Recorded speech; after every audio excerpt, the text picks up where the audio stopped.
You can cut this out, right? Or you won't.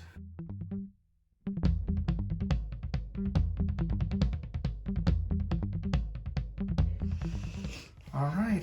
Hi, everybody. It's Jose out of the dynamic duo Candice and Jose Honest Reviews. And I haven't done a tech review in a while after that mishap with Microsoft Surface Pro, if everyone remembers that. I didn't give you guys a full review on that one, so I'll also do a follow-up on that as well. But I wanted to show you what I got today. Apple, even during this pandemic, has been still creating new products, and we got a Magic Keyboard for the iPad Pro. For those that don't know, I've been looking for a keyboard for months, almost a year, maybe over a year.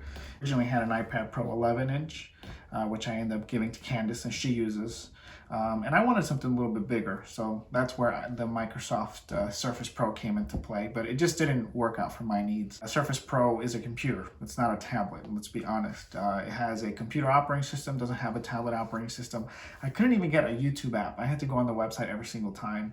And for those that know iPads, it's just really easy, right? Download an app and that's it. And my computer doesn't work anymore, and I'm not looking to buy one anytime soon because I have been able to do everything I need to do on the iPad Pro. I did check out the Bridge keyboard for the iPad Pro, and it's a great keyboard. It added a substantial weight to it though, but still very good iPad Pro keyboard.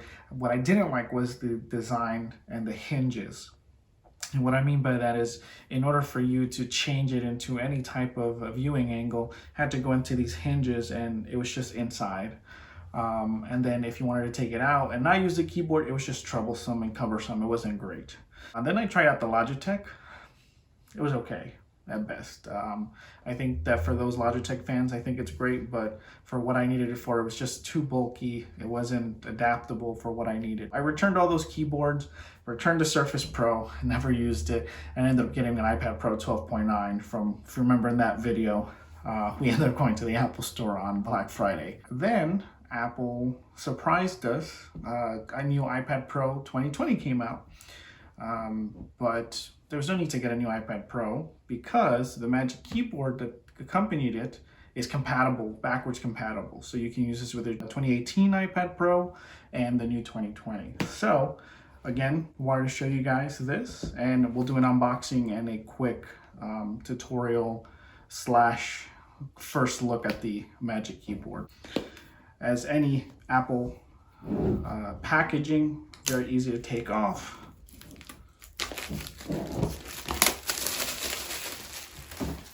And let's take a look. And there it is. Just your standard packaging, comes in this polyurethane plastic thing over it.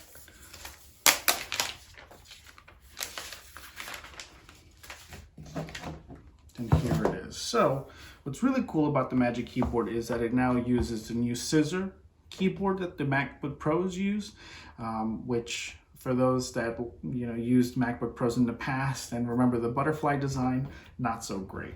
But what's cool about this is that they have very strong magnets that keep the iPad in place, but also the viewing angles, which I'll show in a moment. So these hinges right here on the side allow you to change the view, and then very close to a computer.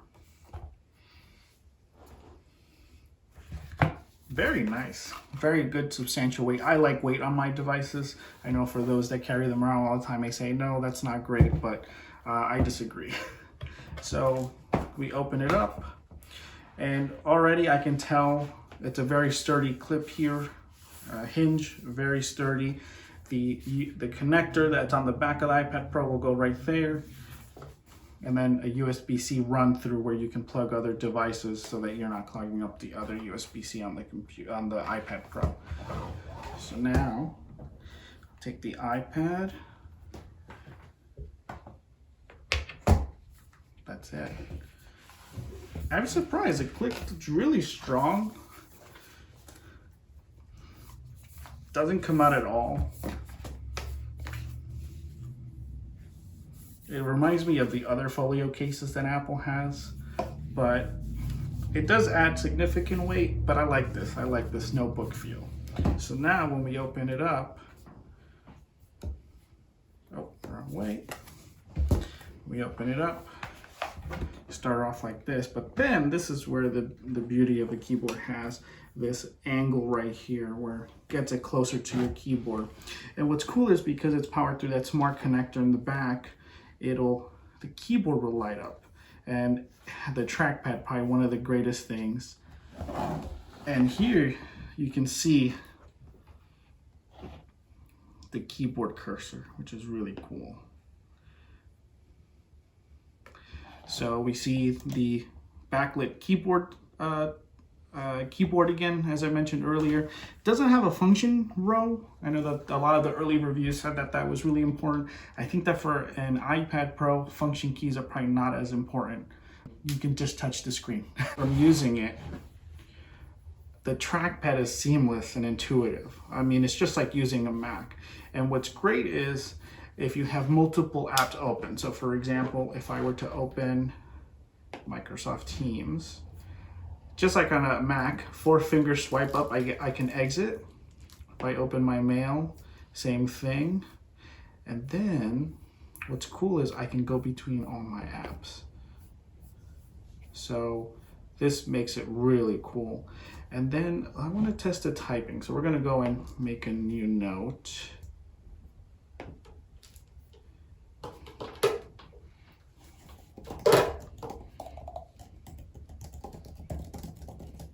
I mean, that's fantastic. I mean, the keyboard feels really solid. It really feels like the new MacBook Pro's scissor keyboard, and the response is phenomenal.